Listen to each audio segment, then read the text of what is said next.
Бегут спортсмены и любители, пожилые и подростки, семьи и влюбленные пары. На массовом старте 2200 участников.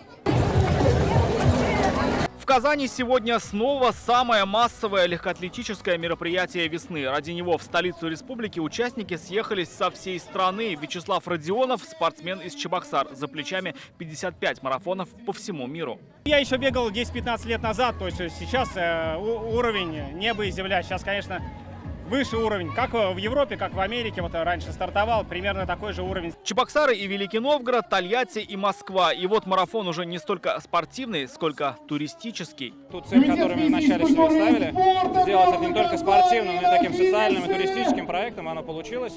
Сегодня, если посмотреть на статистику, то более половины людей, которые будут участвовать, это более 12 тысяч человек, это люди даже не из Татарстана, это гости нашей столицы. Сегодня они бегут на дистанции в 3 километра. Начать надо с малого, вот потом планирую и на 10, и на 21, и на 42. Просто в качестве... Чтобы поддержать меня, потому что первый раз. Ну и просто насладиться Казанью. Участие принимают и самые маленькие. До массового забега прошли детские старты и забеги для ребят с особенностями здоровья. Участвую ежегодно. Ребенок вот вырос, ребенка привела первый раз. 2,10. Участвовал первый раз. Тимир Бэби.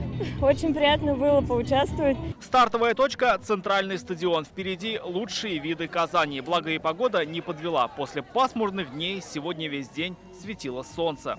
Ваш город прекрасный, мы очень часто здесь бываем, очень любим. Наблюдая за этим красивым видом Казани, было здорово. Очень понравилось, приятная организация, все хорошо. Буря эмоций. Завтра на марафоне ждут почти 9000 участников. В Казани пройдут забеги на 10, 21 и 42 километра. Арамиль Шайдуллин, Иван Сарафанов, Рамзиль Гарипов, ТНВ, Казань.